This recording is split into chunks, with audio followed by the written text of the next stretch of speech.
If you want to know who is winning a war today, um, you shouldn't look at a map of the trenches. Right, because that doesn't really tell you much anymore. Exactly. I mean, look at the price of gasoline at a civilian pump 1,000 miles away. Yeah, the economic indicators. Right.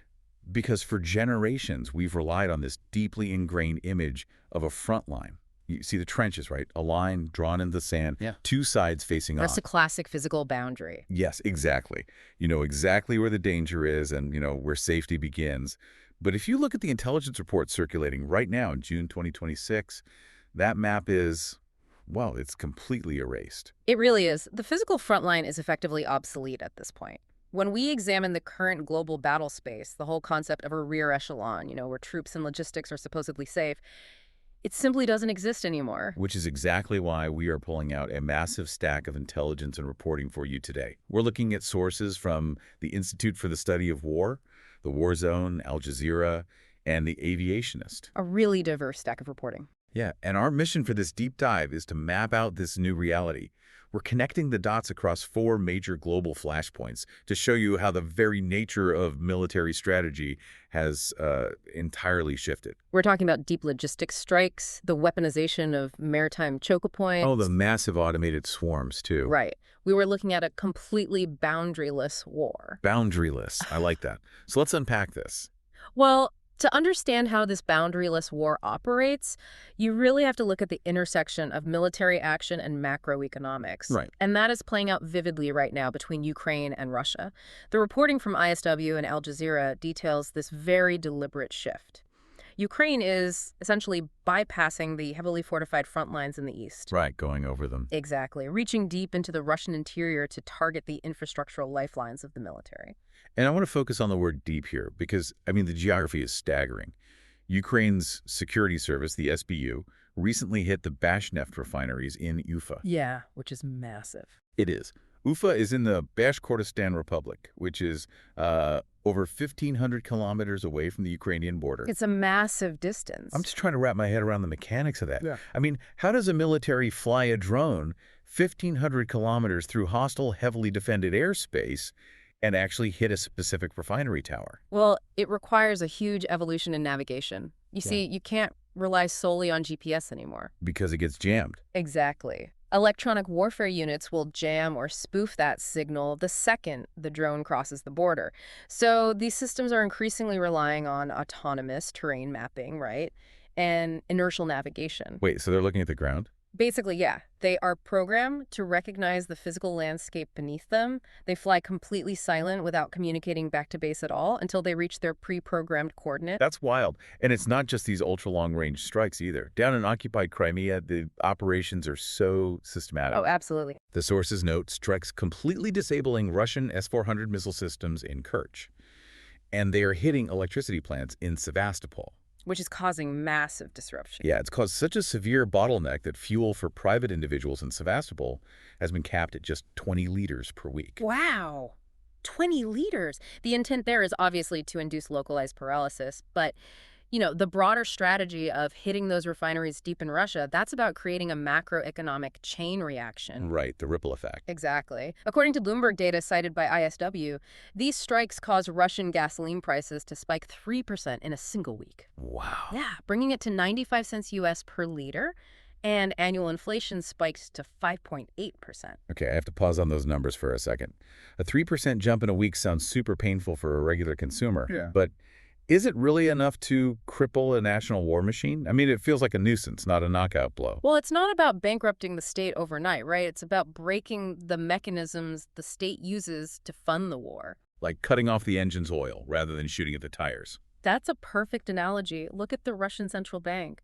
Governor Elvira Nabiullina has been aggressively trying to manage this crisis. They previously lowered key interest rates to, I think, 14.25%. to pump cheap capital into their defense industrial base. Because they needed factories building tanks and artillery shells. Right. But when your domestic fuel supply is suddenly destroyed by drones and consumers start panic buying, inflation just skyrockets. That the central bank is totally trapped.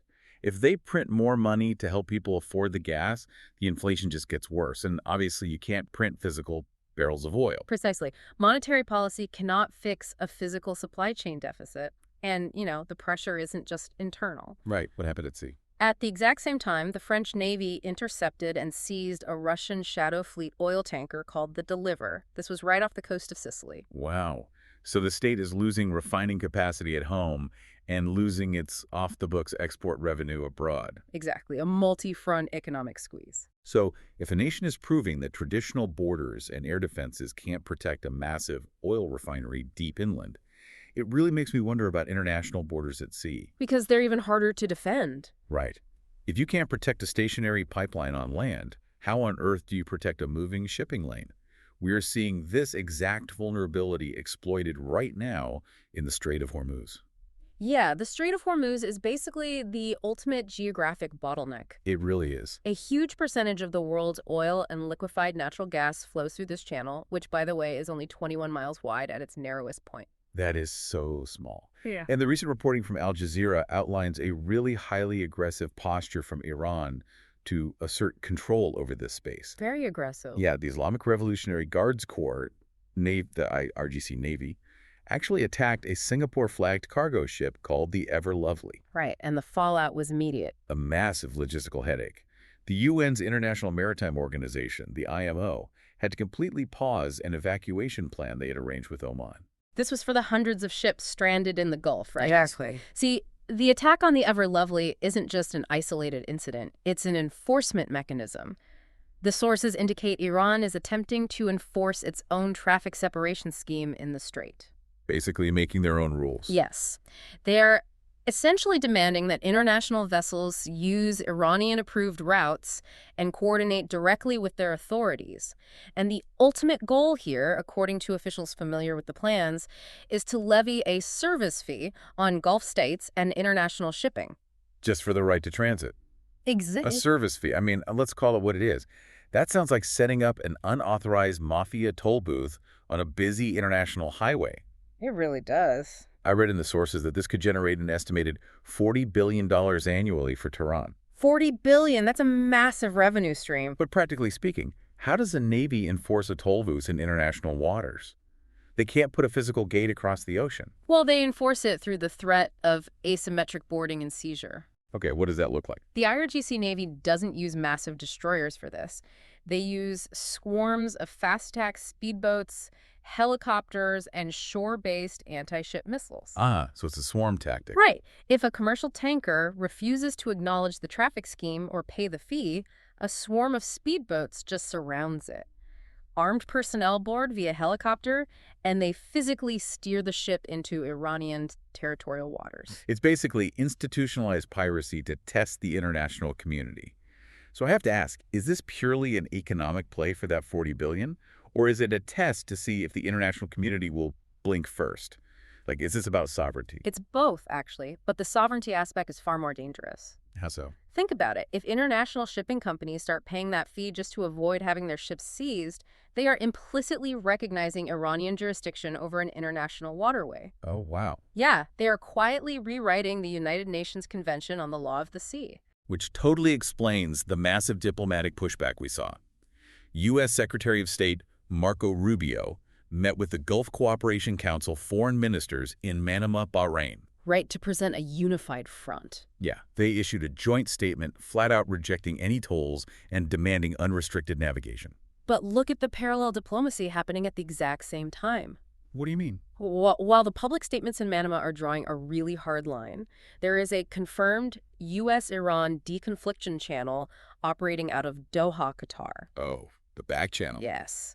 U.S. Vice President J.D. Vance and Iranian Parliament Speaker Mohammad Bagher Ghalibaf both confirmed this back channel exists. That dual-track approach is so fascinating. You have the public diplomatic rejection on one stage, and then these quiet backroom negotiations on another, just trying to keep the shipping lanes open without triggering a full-on kinetic war. Exactly. It's a very delicate balancing act. But, while Iran is trying to use a physical, geographic choke point for leverage, the intelligence out of the Korean Peninsula shows a totally different approach. A complete pivot. Yeah, we are looking at nations using sheer, overwhelming technology to bypass geography entirely. The technological shift happening in Korea completely redefines the scale of asymmetric warfare. I mean, historically, the standoff across the DMZ has been defined by massed artillery, right? Thousands of guns pointed across a physical border. Exactly. And North Korea is definitely still leaning into that kinetic threat. Leader Kim Jong-un is demanding what he called a deadly and destructive offensive posture. Very strong words. Yeah, and he's overseeing tests of a special mission, ballistic missile warhead, alongside upgraded rocket launchers and self-propelled howitzers that can reach all of South Korea. And the sources note Pyongyang is receiving technological assistance from Russia to speed all this up. Which is a pretty clear transactional relationship. Very much so. Russia needs millions of rounds of traditional artillery shells for its war in Ukraine, and in exchange, North Korea gets access to advanced Russian aerospace and missile technology. A dangerous trade. Yeah. But it's South Korea's response under President Lee Jae-myung that I think we really need to focus on. It's unprecedented. South Korea's defense ministry announced they are investing $650 million by 2030 to train 500,000 drone warriors. 500,000. 500,000. They want to train soldiers to operate drones like they are personal firearms. Just stop and consider what that means for the history of conflict. Okay. For 5,000 years, the base unit of a military was a human being holding a weapon, right? Sure. South Korea is looking at the demographic realities. They have a shrinking population, and they simply cannot match North Korea man for man in a traditional infantry war. Right. The numbers just aren't there. So they are changing the base unit of the military from a human to a precision-guided airborne swarm. But I have to push back on the logistics of this for a second. 500,000 drone warriors. I mean, we can barely keep civilian Wi-Fi networks stable when too many people are in a sports stadium. That's a fair point. So how does a military command and control a swarm of 500,000 drones in a combat zone without jamming their own signals, draining massive amounts of batteries, and just causing absolute chaos? Well, that is the core technical hurdle, and the answer is that you cannot pilot them all manually. Okay, so they aren't all flying them with little controllers. No, absolutely not. You cannot have 500,000 soldiers staring at 500,000 iPads with joysticks. The bandwidth simply doesn't exist. So what's the solution? This investment implies a massive leap in autonomous swarming technology.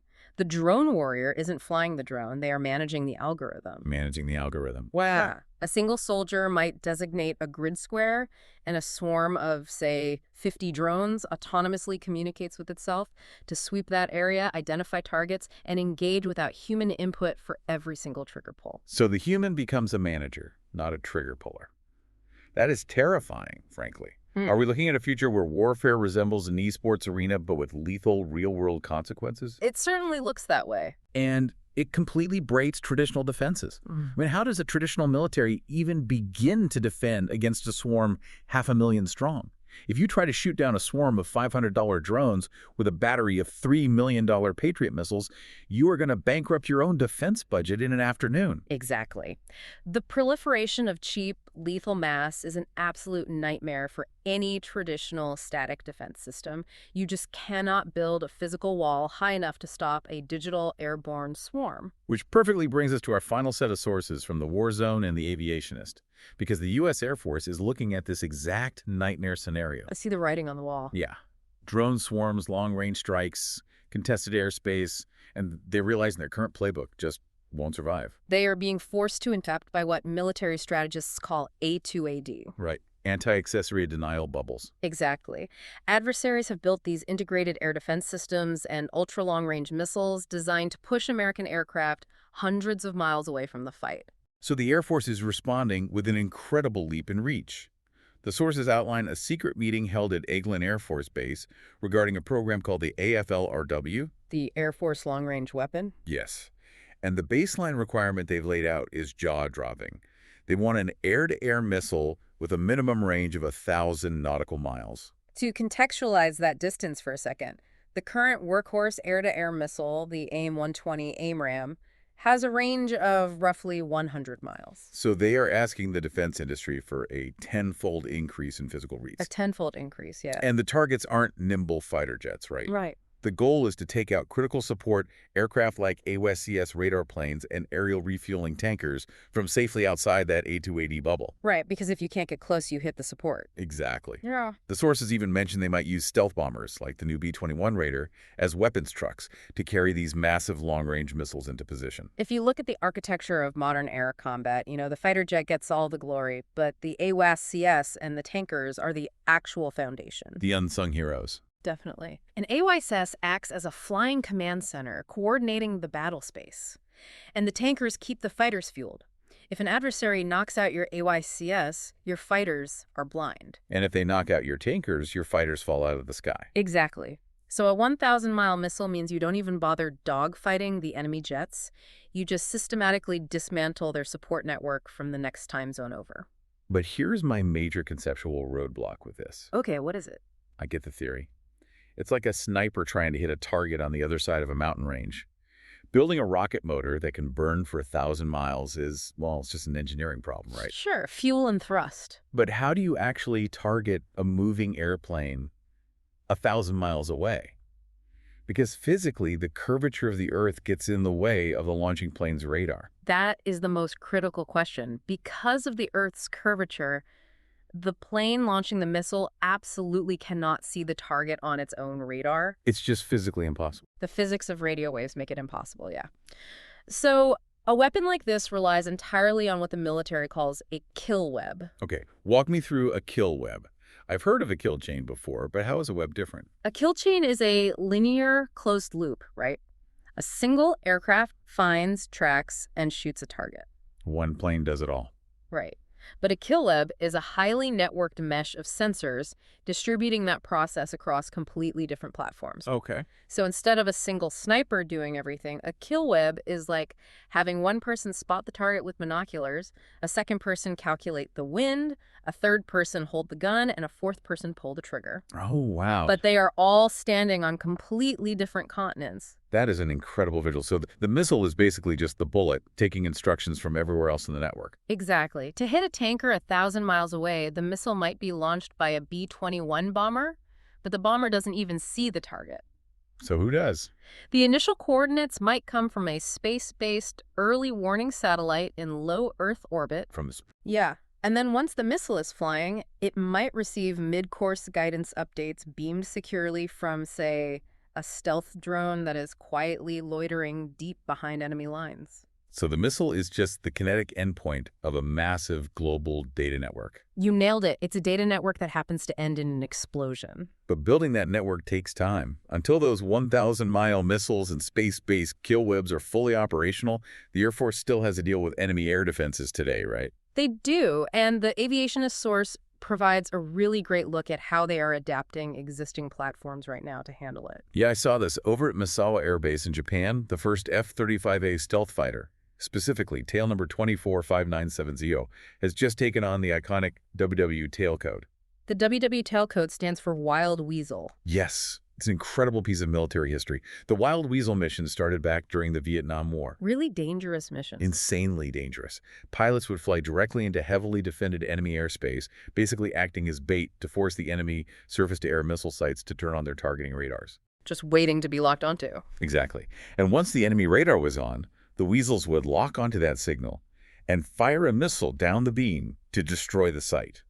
Their motto is literally, first in, last out. It remains the most high-risk mission in modern air combat, which is called SE, or the suppression of enemy air defenses. Right. At Misawa, the 13th and 14th fighter squadrons are currently transitioning from their older F-16s to the new F-35s, specifically to take over this mission in the Pacific. But the sources noted a major technical catch with this. Yeah, the missile gap. Right. The F-35 currently does not have its dedicated internal anti-radiation missile, the ARGM-ER, ready for deployment yet. It's still in development. So if they don't have the missile designed to shoot down the radar, how are they flying a Wild Weasel mission? They are using the aircraft itself as a directed energy weapon. Wait, what? Yeah. The F-35 is equipped with an incredibly powerful AESA radar. That's an active electronically scanned array. Okay, you're going to have to break that down for me. What makes an ESI radar different from, like, a traditional spinning radar dish? Think of a traditional radar like a flashlight. You point the beam in one direction to see what's there, right? Sure. And ESA radar is completely different. It's made up of thousands of tiny individual transmit and receive modules. It's like having 1,000 microscopic laser pointers that can look in entirely different directions, multiple times a second, without any physical dish actually moving. Okay, I get that. Yeah. But how does that help them survive without a missile? Because they can focus the energy from all those tiny modules into a highly concentrated beam of electronic attack. Oh, wow. Yeah. So while they wait for the kinetic missiles to be ready, these F-35s are relying on their physical stealth to sneak close to the enemy defense bubble. Right. Then they use the ASA radar not to just look at the enemy, but to blast them with focused microwave energy and data streams. So they're weaponizing the radar. Exactly. They can project false targets onto the enemy's screens, jam their communications frequencies, and essentially just fry the circuitry of the enemy's integrated air defense systems using pure algorithms and electronic force. That is unbelievable. We've gone from World War I biplanes shooting machine guns at each other to a stealth jet hovering at the edge of the atmosphere, deploying algorithms to blind an enemy radar system. It really is a paradigm shift. And that technological evolution encapsulates everything we've discussed across these sources today. It really ties it all together. Physical proximity, the classic idea of closing with the enemy, it's being entirely replaced by electronic reach, autonomous systems, and data networking. When you lay it all out like that, it really shifts how you have to view the world. It does. I mean, if we synthesize all this reporting from Ukraine's strategy of burning down oil refineries deep inside the Russian heartland just to cripple a central bank, right, to Iran using speedboats to effectively charge a $40 billion toll on global maritime trade. And then the tech side. Yeah, you pair that with South Korea redefining the infantry with an autonomous swarm of 500,000 drones, and the U.S. Air Force building a networked kill web to shoot down planes from a completely different time zone. The overriding takeaway here is that distance and logistics are no longer just the support elements of a war. No. They are the primary battleground. The objective isn't to take a physical trench anymore. The objective is to systematically dismantle an adversary's ability to supply, communicate, and operate from hundreds or even thousands of miles away. It's an incredible and frankly sobering shift in human conflict. It leaves you with a deeply provocative thought, What's that? If a soldier can sit in a bunker in Seoul and manage a lethal drone swarm, and a stealth jet can shoot down an enemy radar plane from 1,000 miles away using space-based targeting, does the concept of a frontline even exist anymore? Or has the entire globe simply become one giant, intimately interconnected theater of operations? It certainly appears that the globe itself is the new frontline, something to mull over as you watch the news this week. Thank you for joining us on this deep dive. Keep asking those big questions, keep looking past the surface of the headlines, and we'll catch you next time.